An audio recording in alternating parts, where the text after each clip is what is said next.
Sabana. Are you ready? Kicau, kicau, kicau mania. Kicau, kicau, kicau mania. Kicau, kicau. Bismillahirrahmanirrahim. Assalamualaikum warahmatullahi wabarakatuh. Alhamdulillahirabbil alamin wa bihi nasta'in wal wadin wassalatu wassalamu ala asyrofil anbiya wal mursalin wa ala alihi wa sahbihi ajmain amma ba'd. Yang terhormat Bapak Maskur selaku dosen pengampu mata kuliah Tafsir Tarbawi, dan tak lupa semua teman-teman mahasiswa semester 4 kelas Engkoto mahasiswa setia Wali 9 Semarang yang saya cintai dan saya banggakan.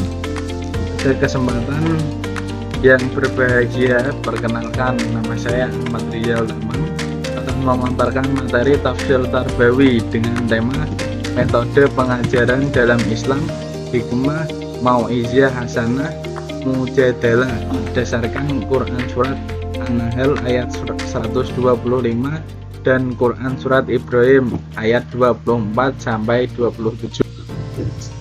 Dimulai dari latar belakang. Pendidikan merupakan proses yang sangat penting dalam membentuk karakter, kepribadian, dan kemampuan intelektual manusia. Keberhasilan pendidikan tidak hanya ditentukan oleh materi yang diajarkan, tetapi juga oleh metode pengajaran yang digunakan serta lingkungan pendidikan yang mendukung. Dalam Islam, metode pengajaran telah dijelaskan secara jelas dalam Al-Quran, khususnya dalam Quran Surat An-Nahl ayat 125 dan Quran Surat Ibrahim ayat 24-27 yang memberikan pedoman tentang cara menyampaikan ilmu secara kebijaksanaan dan efektif. Dilanjut yang kedua, pengertian metode pengajaran dalam Islam. Metode pengajaran dalam perspektif Islam merupakan cara atau strategi yang digunakan oleh pendidik dalam menyampaikan ilmu dengan berlandaskan Al-Quran dan Sunnah. Metode ini tidak hanya bertujuan mentransfer pengetahuan, tetapi juga membentuk akhlak, keimanan, dan kepribadian peserta didik secara menyeluruh. Dilanjut yang ketiga, karakteristik metode pengajaran Islam. Metode pengajaran dalam Islam memiliki karakteristik yang bersifat holistik, yaitu mencakup aspek akal, hati, dan perilaku. Selain itu, metode ini juga bersifat fleksibel, menyesuaikan dengan kondisi peserta didik, serta menekankan keseimbangan antara ilmu pengetahuan dan pembentukan akhlak. Metode dalam Islam. Dalam praktiknya, Islam mengenal berbagai metode pengajaran seperti keteladanan, ceramah, tanya jawab, kisah, pembiasaan, serta motivasi dan peringatan. Semua metode tersebut digunakan secara terpadu untuk mencapai tujuan pendidikan yang optimal. Metode hikmah. Metode hikmah merupakan cara menyampaikan ilmu dengan kebijaksanaan, menggunakan pendekatan rasional, serta mempertimbangkan kondisi dan karakter peserta didik. Metode ini menekankan pada penggunaan logika, ilmu pengetahuan, dan penyampaian yang tepat sasaran.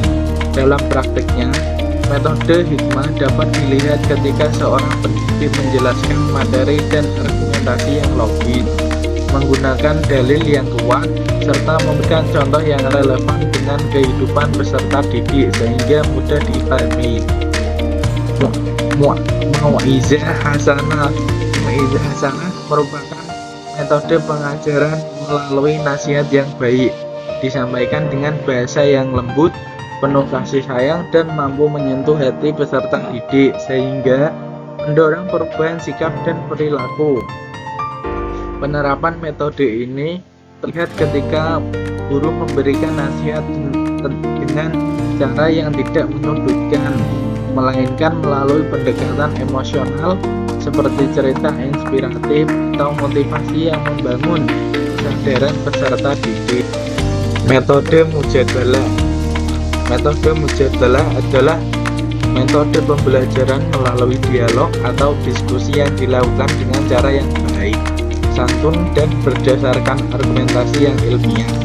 Metode ini memberikan ruang bagi peserta didik untuk berpikir kritis dan aktif dalam kegiatan pembelajaran. Metode mujadalah dapat diterapkan melalui diskusi kelas atau debat ilmiah yang tetap menjaga etika komunikasi serta menghargai perbedaan pendapat. Kandungan Quran Surat An-Nahl ayat 125.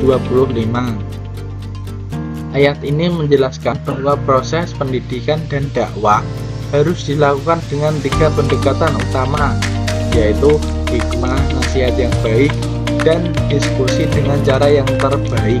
Ketiga metode ini menunjukkan keseimbangan antara pendekatan rasional, emosional, dan interaktif. Ayat ini memberikan implikasi bahwa seorang pendidik harus memahami kondisi peserta didik, menggunakan pendekatan yang lembut, serta memberikan dialog agar proses pembelajaran menjadi lebih efektif dan bermakna. Kandungan Quran Surat Ibrahim ayat 24-27. Ayat ini menggambarkan perumpamaan antara kalimat yang baik dan kalimat yang buruk. Kalimat yang baik diibaratkan seperti pohon yang kuat dan bermanfaat, sedangkan kalimat yang buruk diibaratkan seperti pohon yang rapuh dan tidak berakar yang kokoh. Dari ayat ini dapat dipahami bahwa metode perumpamaan sangat efektif dalam menjelaskan konsep abstrak serta mampu menanamkan nilai-nilai keimanan dan moral melalui perbandingan antara kebaikan dan keburukan.